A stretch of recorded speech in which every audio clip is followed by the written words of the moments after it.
ప్రేమ, లాలన, ఆయన ఉన్నటువంటి జాలి, ఇలాంటి లక్షణాలతో ఆయన స్త్రీని కలుగజేశాడు. కానీ దేవునిలో ఉన్నటువంటి ఆ యొక్క నమ్మకత్వము, ఆయనలో ఉన్న ధైర్యము, ఆ శ్రమించే శక్తి, ఆయనలో ఉన్న భారం మోసే ఆ తండ్రి లక్షణాలను దేవుడు పురుషులకు ఇచ్చాడు. హల్లెలూయా. భూమి మీద స్త్రీలు పురుషులు ఇద్దరు ఉన్నప్పటికీ దేవుడు ఒక్కడుగానే ఉన్నాడు. హల్లెలూయా. అంటే ఆ ఒక్కనిలో నుంచే స్త్రీలు పురుషులు వచ్చారు కనుక దేవుని ఉన్న ఆ రెండు లక్షణాలను దేవుడు మనుషులలో కలుగజేశాడు. హల్లెలూయా, హల్లెలూయా. కాబట్టి ఈ దినము నేను దేవుని ప్రేమను గురించి క్లుప్తమైన సందేశాన్ని మీతో అందించాలని ఆశపడతా ఉన్నాను. కాబట్టి దేవుని బిడ్డలారా, నేను సమయము ఎక్కువగా మాట్లాడను. ఒక 20-25 నిమిషాల్లోనే ఆ వర్తమానం క్లోజ్ చేసి మరి ఆ పాపకు పుట్టింటుకల కార్యక్రమకు ప్రార్థన చేయడం జరుగుతూ ఉంది.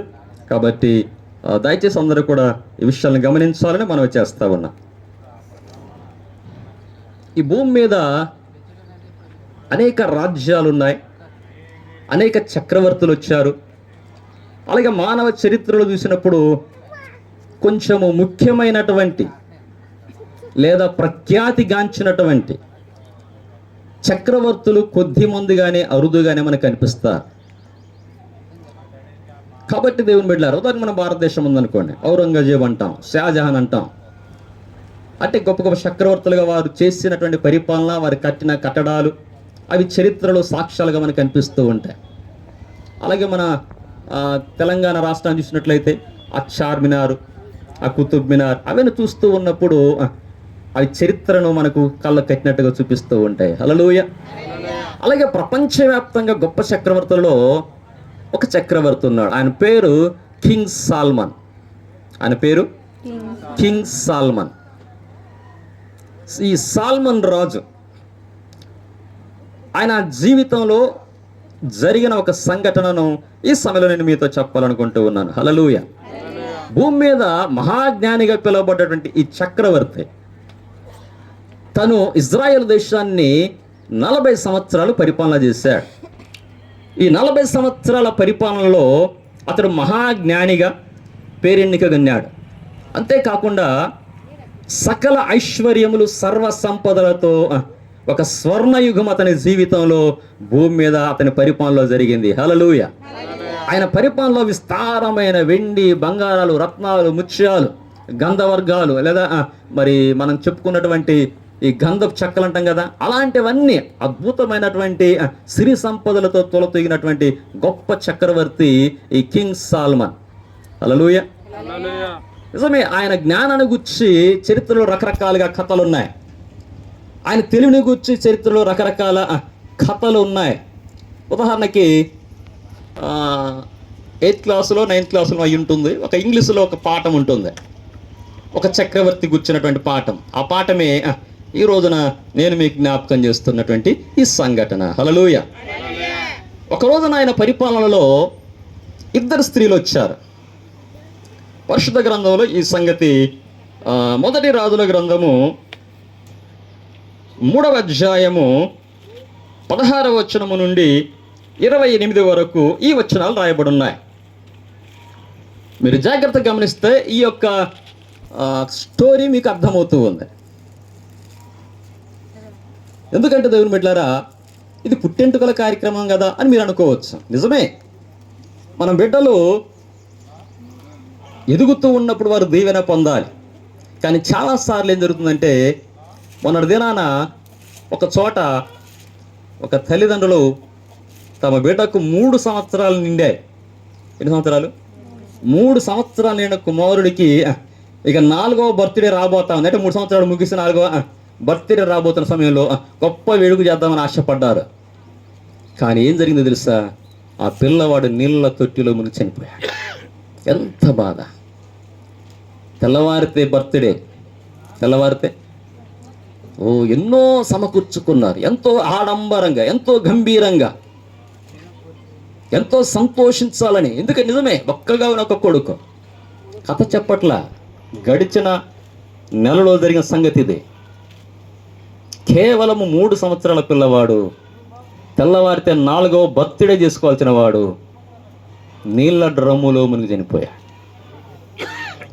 మన బిడ్డలు ఎంతో ప్రేమిస్తాం, కానీ తల్లిదండ్రులుగా వాళ్ళని మనం ఎలా ప్రేమిస్తున్నాము, మన ప్రేమను ఎలా పంచుతున్నాము, మన ప్రేమ వాళ్ళు ఎలా గ్రహించగలుగుతున్నారని చాలామంది తల్లిదండ్రులకు ఈ రోజుల్లో తెలియడం లేదు. ఒక మాటలో చెప్పాలంటే ఈ తరములో అనేక మంది కుటుంబాలు పాడవడానికి, యవ్వనస్తులు పడడం కారణము సరి అయినటువంటి పెంపకము లేని తల్లిదండ్రులే బాధ్యులు. విచ్చలవిడిగా మన స్వజనులు ఎంతోమంది విచ్చలవిడిగా రోడ్ల మీద రోమియోలకు తిరుగుతున్న కాలం వచ్చింది. అనేక మంది యవ్వనస్తులు చెడు సహవాసాలకు, చెడు వ్యసనాలకు లోనై అనేక దుర్వ్యసనాలకు పాడి తమ జీవితం అర్ధాంతరం ముగించుకుంటూ ఉన్నారు. ఇవన్నీ కారణం తెలుసా? తల్లిదండ్రులైన వారు తమ పిల్లల్ని సరిగ్గా ప్రేమించకపోవడమే. ప్రేమించడము అంటే కావలసిన కొనిపెట్టడం కాదు, సన్మార్గంలో బిడ్డల్ని పెంచడం, పిల్లలను ఒక నీతి మార్గంలో పెంచడం. పిల్లల్ని కనడం గొప్ప కాదు, కానీ వాళ్ళని పెంచి ప్రయోజకులుగా చేయడమే మహత్తరమైనటువంటి కార్యము తల్లిదండ్రులకు. హల్లెలూయా, హల్లెలూయా. కాబట్టి ఈరోజు నేను ఆ తల్లి బాధ్యతను, అలాగే తల్లికి బిడ్డకున్న అనుబంధాన్ని గుర్చే ఈ మాటలు చెప్తూ ఉన్నా. ఈ కింగ్ సాల్మన్ దగ్గరికి ఒక రోజున 2 స్త్రీలు వచ్చారు. 2 స్త్రీలు వచ్చి ఒక బిడ్డను తీసుకొని వచ్చారు. హల్లెలూయా. ఏం తెచ్చారు? ఒక కుమార్తెను, ఒక చంటి బిడ్డను తీసుకొని ఈ 2 స్త్రీలు రాజుగారి దగ్గరికి వచ్చి, ఒక స్త్రీ అంటుంది, అయ్యా మేమిద్దరం ఒక ఇంట్లో ఉంటున్నాము, నేను ఒక బిడ్డని కన్నాను, నేను కన్నా 3 రోజులకు ఈమె కూడా మరొక బిడ్డను కన్నది, మేమిద్దరం ఒకే ఇంట్లో ఉంటున్నాము, మేమిద్దరం తప్ప ఆ ఇంట్లో ఎవరు? ఎందుకంటే వారు వేశ్యలు, వారికి భర్తలు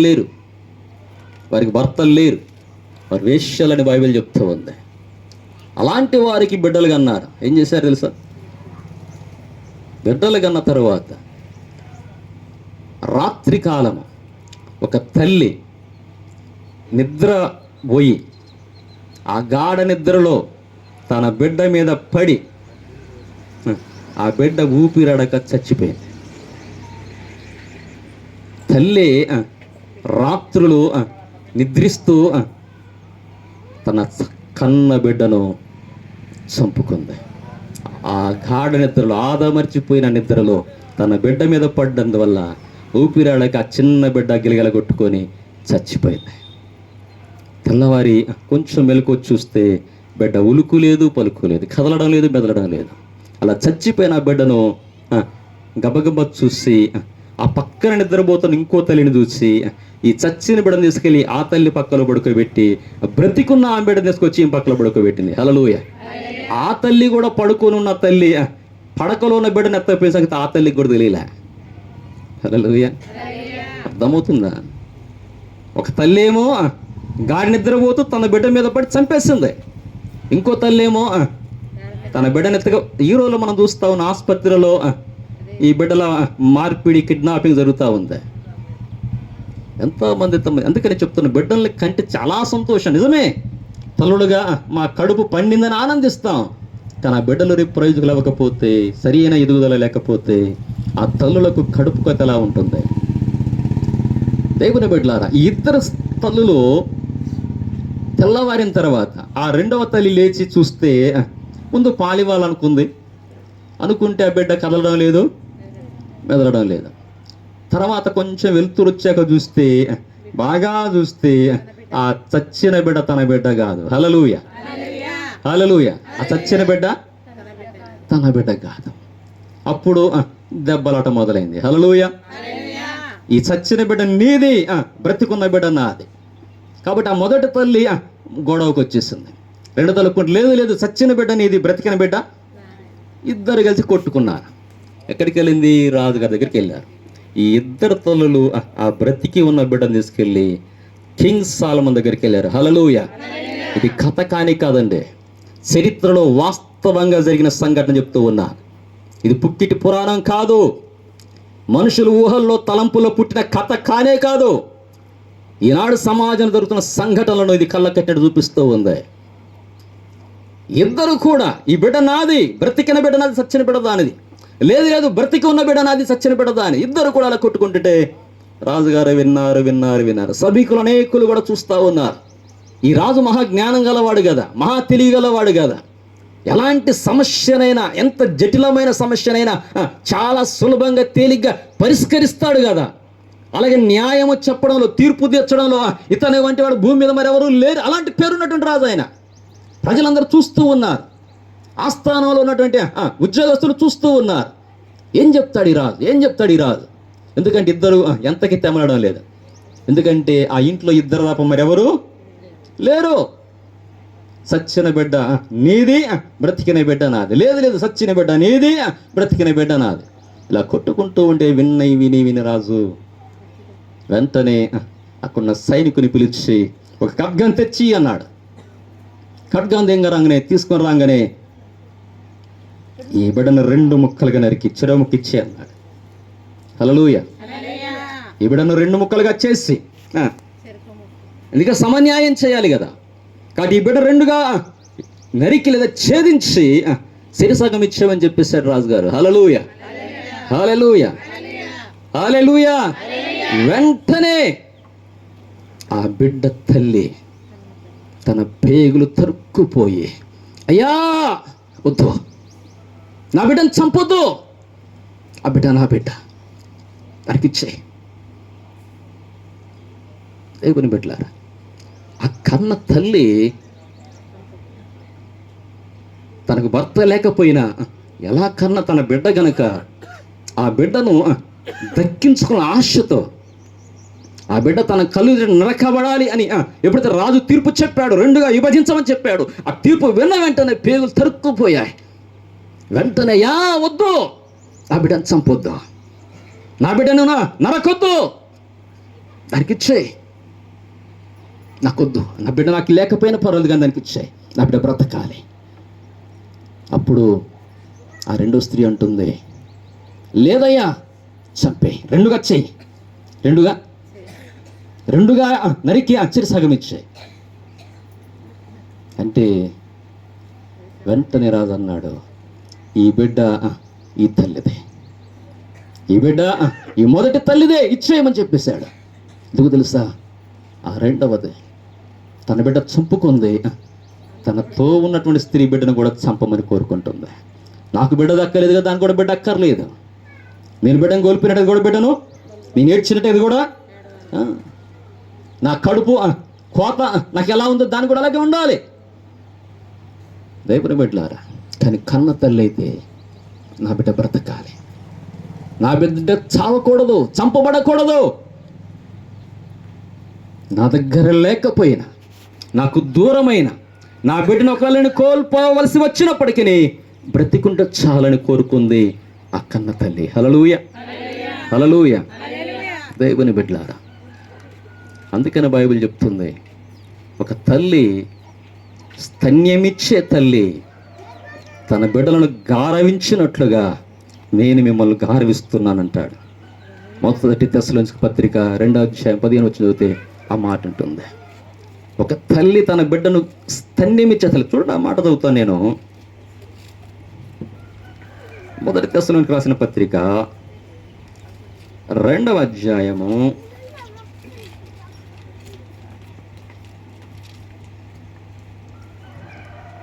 7వ వచనం. అయితే స్తన్యమిచ్చు తల్లి తన సొంత బిడ్డలను గారవించున్నట్లుగా మేము మీ మధ్య సాధులుగా ఉంటిమి. హల్లెలూయా. పాలిచ్చి పిలిచి ఆ తల్లి తన బిడ్డలను గారవించుతుంది, అంటే గారాభం చేస్తుంది, లాలిస్తుంది, బుజ్జగిస్తూ ఉంది. నిజమే. అందుకనే ఆ బుడిగిడి అడుగులతో నడుస్తున్నప్పుడు ఆ బిడ్డల మీద ఆ తల్లికి ఎంత ప్రేమ. వచ్చిన మాటలతో ఆ చిన్న చిన్న పలుకులు పలుకుతూ ఉంటే ఆ తల్లి హృదయం ఎంత ఉప్పొంగుతూ ఉందో. అదే దేవుడు చెప్పేది కూడా, నేను తల్లి వలె నేను మిమ్మల్ని ఆదరిస్తా. 66వ అధ్యాయంలో యెషయా గ్రంథంలో మీరు చదవగలిగితే 13వ వచనం మాట ఉంటుంది, ఒకరి తల్లి వారిని ఆదరించున్నట్లు నేను మిమ్మును ఆదరించెదను. హల్లెలూయా, హల్లెలూయా. ఒకని తల్లి తన బిడ్డను ఆదరించున్నట్లుగా దేవుడు, ఎందుకు చెప్తున్నానంటే దేవుడు అంటే లోకంలో మనం ఊహించినట్లుగా ఉండడు. లోకంలో తల్లి ప్రేమను మించినది దేవుని ప్రేమ. హల్లెలూయా. చూడండి 49వ అధ్యాయం, అదే యెషయా గ్రంథము, ఒక్క మాట చదువుతాను. 45 వచ్చిన చదవండి. 25 వచ్చిన అనుకుంటాను, 15. స్త్రీ తన గర్భమున పుట్టిన బిడ్డను కరుణింపకుండా తన చంటి పిల్లను మరచునా. హల్లెలూయా, హల్లెలూయా. దేవుని బిడ్డలారా, ఆ తల్లి తన పేగులు తరుక్కుపోయినప్పుడు తన బిడ్డ బ్రతికుండాలని ఆశపడ్డదే. కానీ ఇక్కడ ఇంకొక మాట ఉంది, స్త్రీ తన గర్భమున పుట్టిన చంటి బిడ్డను మరచునా. మరచట లేదా? కొంతమంది ఏదో రకంగా బిడ్డలు కనేసి హాస్పిటల్కి బయటకు వస్తూ ఉండగానే కుప్ప తొట్లు ఇసిరే వస్తే వాళ్ళు చాలామంది ఉన్నారు. కాలువల్లో పారేసాలు చాలామంది ఉన్నారు. దేవుని బిడ్డలారా, రైల్వే ట్రాక్ల మీద వదిలేసేవారు కూడా ఉన్నారు. ఈ భూమి మీద అందరి తల్లులకు అలాంటి ప్రేమ కనపట్టలేదు. కారణం ఏంటంటే ఈ భూమి మీద సైతాన్ అనేవాడు ఒకడు ఉన్నాడు. మనుషుల జీవితాలను పాడు చేసేవాడు, మనుషుల బ్రతుకులతో ఆటలాడేవాడు, మానవ జీవితంలో సుఖశాంతులను దూరం చేసి దుఃఖమునకు, ఏడుపునకు, చింతకు, దిగులకు మార్చేవాడు. ఈరోజు చాలా బాగుందనుకుంటారు, కానీ సైతాను చాలాసార్లు మానవ జీవితంలో ఉన్న సంతోషం అంతటిని అకస్మాత్తుగా, ఆకస్మికంగా లేదా హఠాత్తుగా దొంగిలించేసేస్తాడు. కొన్నిసార్లు దెబ్బ మీద దెబ్బ, గాయం మీద గాయము. నిజమే. అలాంటప్పుడు దేవుడు ఎక్కడున్నాడని మనుషులు అనుకుంటారు, కానీ తమ జీవితాలలో సైతాను చాలాసార్లు మనుషులను పాడు చేస్తూ ఉంది. హల్లెలూయా. అందుకని ఇందాక చెప్పినట్లుగా ఆ తల్లి తన గర్భములో మోయలేదు, కనలేదు కనుక నరకై నాకు అక్కర్లేదు. దానికి కూడా ఎందుకంటే సైతాన్ గాడు కోరేది అదే. దేవుని పిల్లలను సైతాన్ గాడు పట్టుకున్నప్పుడు వీరు చచ్చిపోతే బాగుంటుంది, వీరు లేకుండా పోతే బాగుంటుంది, వీరు ఆనందించకూడదు, వీరు సంతోషించకూడదు, వీరు సమాధానంగా, సుఖంగా, నెమ్మదిగా ఉండకూడదని మానవ జీవితాన్ని కల్లోలం చేసేవాడు సైతాన్. ఈనాడు మనుషులకు ఈ భూమి మీద అర్థం కాని విషయం ఒకటే, ఈ భూమి మీద సైతాను గాడు పని చేస్తున్నాడు, కుటుంబాలను విచ్ఛిన్నం చేస్తున్నాడు, భార్య భర్తల మధ్య చిచ్చు పెడుతూ ఉన్నాడు, తల్లి బిడ్డల మధ్య గొడవలు పెడుతూ ఉన్నాడు, స్నేహితుల మధ్య గొడవలు పెడుతూ ఉన్నాడు, అన్నదమ్ముల మధ్య గొడవలు పెడుతూ ఉన్నాడు, చిన్న చిన్న తగ్గేదాల్ని ఒక్కరినొకరు చంపుకునే కాడికి వస్తూ ఉన్నాయి. ఈ రోజున మనం చూస్తా ఉన్నాం, గెట్ల దగ్గర కొట్టుకుంటున్నారు అన్నదమ్ములు, ఒకరినొకరు చంపేసుకుంటున్నారు. ఎంత ఒక్క తల్లి గర్భంలో పుట్టినవారు, ఒక్క రొమ్ము పాలు తాగినవారు, దేవుని బిడ్డల ఒక కంచం ఒక మంచన పడినవారు కేవలము అన్నా తమ్ముడిని చూడకుండా చంపేస్తున్నారు గట్లల్లో. అంటే మనుషులేన వీళ్ళు. కారణం ఏంటో తెలుసా? ఈ భూమి మీద ఉన్న సైతాను మానవ జీవితాలను ఆక్రమించి వారి బ్రతుకులను నాశనం చేస్తూ ఉన్నాడు. అందుకనే ఆ సైతానే, అందుకనే ఆ బిడ్డను 2 ముక్కలు చేయంటుంది. మనుషులు ఎవరు సంతోషం బ్రతకూడదని కోరేవాడు సైతాను. హల్లెలూయా, హల్లెలూయా. అయితే దేవుడు అంటున్నాడు, లోకలు ఇలా దుష్టులుగా, చెడ్డవాళ్ళుగా, నీతి తప్పిన వాళ్ళుగా, అవినీతిగా, అక్రమం బ్రతుకుతూ ఉన్నప్పటికీ ఎందుకు ఇంకా మనుషులు అలా ఉన్నారు శిక్షించబడకుండా? అంటే నా బిడ్డ బ్రతికుంటే చాలని కోరుకునేది దేవుని ప్రేమ. హల్లెలూయా. ఇప్పుడు కాకపోతే రేపైనా మారతాడు, రేపు కాకపోతే ఎల్లుండైనా మారతాడు, తర్వాత అయినా తిరిగి వస్తాడు. నా ప్రేమను తెలుసుకుంటాడు, నా తల్లి ప్రేమను తెలుసుకుంటాడు, నా తండ్రి ప్రేమను తప్పక ఎప్పుడో ఒకప్పుడు తెలుసుకుంటాడని దేవుడు ఎదురు చూస్తూ ఉంటాడు. హల్లెలూయా. అందుకే ఇక్కడ ఒక మాట ఉంది, ఒకని తల్లి అయినా తన చంటి బిడ్డను మర్చునేమో, గర్భమున పుట్టిన బిడ్డను మరచునేమో, కానీ నేను నిన్ను మరవను. ఎందుకో తెలుసా? నా చేతులతో నేను నిర్మించా. ఆ మాట చదువుతారు అక్కడ,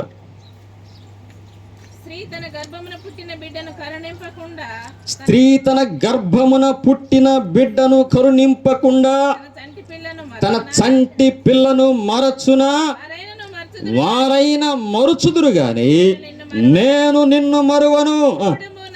చూడు, మన అరచేతుల మీదనే నిన్ను చెక్కి ఉన్నాను. హల్లెలూయా, హల్లెలూయా. నా చేతులతో నేను చేశానే. నేను చెప్తున్నాను, ఈ భూమి మీద ఏ తల్లి ఏ తండ్రి తన బిడ్డ రూపు రేఖలు నిర్మించలేడు. తన బిడ్డ యొక్క ముక్కిలా ఉండాలా, కన్నిలా ఉండాలా, రంగిలా ఉండాలని ఏ తల్లి తండ్రి కూడా అలా నిర్మించుకోలేడు. కానీ దేవుడు, బైబిల్ చెప్తుంది, నా అరచేతుల్లో నేను చేశాను, నా అరచేతులతో నేను దిద్దాను, నా ప్రాణము, నా ఊపిరి, నా ఆత్మ, నా జీవాన్ని నీలో నేను పంపించానంటాడు. హల్లెలూయా. అందుకనే నీ తల్లైన నిన్ను మర్చిపోతుంది, కానీ నేను నిన్ను మరవను. దేవుని బిడ్డలారా, అందుకనే చెప్తున్నా, మన దేవుడు ఈ భూమి మీదకి ఇలా చెడిపోయిన పాడైన మానవ లోకాన్ని తిరిగి బాగు చేయడానికే తన ప్రియ కుమారుడైన యేసయ్యను పంపించాడు. హల్లెలూయా.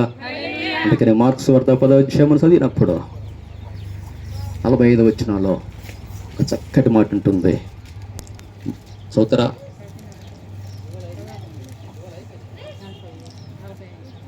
మనుష్య కుమారుడు పరిచారము చేయించుకొనుటకు రాలేదు, కానీ పరిచారము చేయుటకును అనేకులకు ప్రతిగా విమోచన క్రయధనముగా తన ప్రాణముని ఇచ్చుటకు వచ్చాడు. హల్లెలూయా, హల్లెలూయా.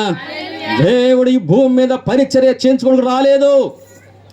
కోళ్ళు కొయ్యి, గొర్రెలు కొయ్యి, లేదా మేకలు కొయ్యి, కొబ్బరికాయ కొట్టు, వెండిదే, బంగారందే, కిరీటందే, నగలదే, వడ్డానది, ఇవన్నీ అడగలేదు, కానీ తన ప్రాణం ఇవ్వడానికి వచ్చానంటున్నాడు. హల్లెలూయా.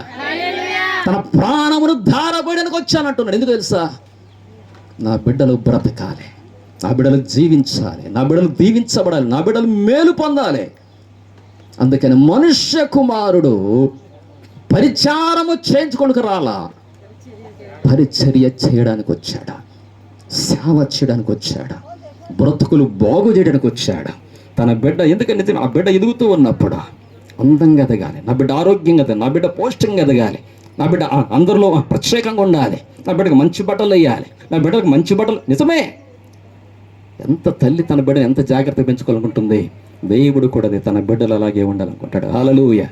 అందుకని అలా చెడిపోయిన పాడైన మనుషులు బాగు చేయడానికి, తన ప్రాణం ఇవ్వడానికి, హల్లెలూయా, తన బిడ్డ బ్రతకాలంటే తను చావడానికైనా, తన ప్రాణము పెట్టడానికైనా, ఆ తల్లి అలాగే తన పేగులు తరుక్కుపోయిందో అలాగే దేవుడు క్రయధనముగా, వెలగా, సాతాను చేతిలో చిక్కిన మనిషిని విమోచించుటకు క్రయధనంగా తన ప్రాణాన్ని పణంగిచ్చాడు, తన రక్తమంతా ధారపోశాడు. హల్లెలూయా. నేను చెప్తున్నాను, ఒక తల్లికి తన గర్భమున పుట్టిన చంటి బిడ్డ మీద ఉన్న ప్రేమ కంటే సృష్టికర్తన దేవుడికి మన మీద ఎక్కువ ప్రేమ ఉంది. హల్లెలూయా.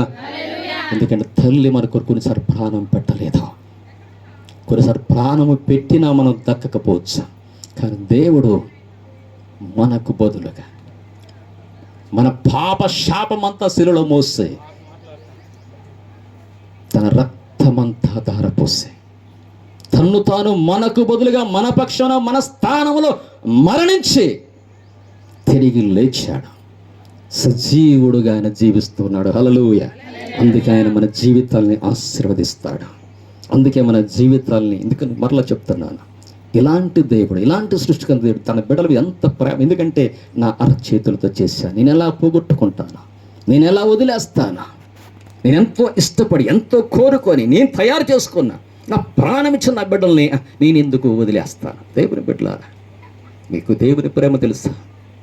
ఆ తల్లి ఎలాగైతే తన బిడ్డ చావడానికి ఇష్టపడలేదో అంతకి మించిన, అందుకనే ఆయన పరలోకాన్ని విడిచి, తన సింహాసనమును విడిచి, తన మహిమను విడిచి, పాప శరీర ఆకారముతో రిక్తునిగా దాసునిగా భూమి మీదకి వచ్చి మనుష్యుని కొరకు తను అర్పించుకున్నాడు. హల్లెలూయా, హల్లెలూయా. కారణం తెలుసా? బైబిల్ చెప్తూ ఉంది, యోహాను 3:16 ఉన్నట్లుగా, దేవుడు లోకమును ఎంతో ప్రేమించాను. అవును, లోకములో ప్రతి మనుష్యుని యేసు ఎంతో ప్రేమించాడు. ఎంత? మరలా చెప్తున్నాను, ఆ ప్రేమ యొక్క కొలతలు ఈ భూమి మీదలో మనం కొలవలేం. దాని లోతు కానీ, ఎత్తు కానీ, పొడవు కానీ వెడల్పు కానీ దేనితో కూడా కొలవలేవు. అంత ప్రేమ. అవును, బైబిల్ చెప్తుంది ఆయన ప్రేమ తను మరణించినట్లుగా, అంత ఆయన ప్రేమ ఎంత బలవంతమైందంటే తన ప్రాణము పెట్టినంతగా. అందుకనే తన మహిమను విడిచి దిగి వచ్చి తన ప్రాణం పెట్టి మనల్ని తిరిగి బ్రతికించాడు. హల్లెలూయా. అలా మరణిస్తున్న, నరకానికి వెళ్ళవలసిన మనల్ని తిరిగి బ్రతికించడానికి, పాతాలను తిరిగి పునర్జీవం చేయడం కొరకు, మన కొరకు ఆయన మరణించి పాతాలకు లోతుల్లోకి వెళ్ళి తిరిగి సజీవుడిగా లేచాడు. హల్లెలూయా, హల్లెలూయా. ఇది దేవుని ప్రేమ. దేవుని బిడ్డలారా, ఆ తల్లి ఎలాగే తన బిడ్డను తిరిగి దక్కించుకున్నదో, ఆ బిడ్డ మీద తన ప్రేమను ఎలా వెల్లడి చేసిందో, దేవుడు అంతకంటే ఎక్కువగా మనల్ని ప్రేమిస్తున్నాడు. మనందరం ఆ ప్రేమలో, అవును, ఆయన కాగా ఆయన తన అద్వితీయ కుమారునిగా పుట్టిన ప్రతి వాడును నశింపక నిత్య జీవం పొందినట్లు. హల్లెలూయా. నశింపక నిత్య జీవము పొందినట్లు అనగా మరణించక నిత్యము నిరంతరము జీవించినట్లుగా ఆయన తన ప్రాణమును పెట్టానని రాయబడింది. హల్లెలూయా. అవును, మనం జీవించాలంటే ఆయన తన ప్రాణము పెట్టాలి. అందుకని దేవుడు లోకాన్ని ఎంతో ప్రేమించెను కాగా ఆయన తన ద్వితీయ కుమారునిగా పుట్టిన వారి అందు విశ్వాసముంచు ప్రతి వాడును, ఎవరైనాను, దేవుడికి మతాలకు సంబంధం లేదు, దేవునికి జాతులకు సంబంధం లేదు. మనుషులు కల్పించుకునే మతాలు ఏవి కూడా దేవుని రాజ్యం మనుషులు తీసుకొని వెళ్ళలేవు. కానీ దేవుడు ఏర్పాటు చేసిన ఒకే ఒక జీవపు మార్గం ఉంది. అదే రక్షణ మార్గం. ఈ బ్రతుకుని బాగు చేసి తిరిగి తన జీవాన్నిచ్చి పరిశుద్ధునిగా, నీతిగా, యథార్థవంతులు జీవింపజేసి ఆ నిత్య జీవానికి, పరలోకానికి తీసుకెళ్లేదే ఈ జీవపు మార్గము. హల్లెలూయా, హల్లెలూయా. అట్టి యేసు మిమ్మల్ని ప్రేమిస్తున్నాడు. ఎంత అంటే ఎంతో. నీ అన్నదమ్ములు చూపలేని ప్రేమ, నీ తల్లిదండ్రులు నీకు ఇవ్వలేని ప్రేమ, నీ భార్య బిడ్డలు కూడా నీకు ఇవ్వలేని ప్రేమ యేసు నీ కొరకు చూపిన ప్రేమ. హల్లెలూయా. ఎందుకంటే తన చేతులతో చేశాడు గనక, మనం నశించడానికి ఇష్టం లేదు గనక తన ప్రాణమును వెలయించి తిరిగి మనల్ని కొన్నాడు. హల్లెలూయా. ఎందుకంటే మనం జీవించబడాలి, నిత్యము జీవించాలి, నిత్యము బ్రతకాలి. ఇది తల్లి లాంటి దేవుని ప్రేమ. హల్లెలూయా, హల్లెలూయా, హల్లెలూయా. ఈ మాటలను దేవుడు దీవించును గాక. ఆమేన్.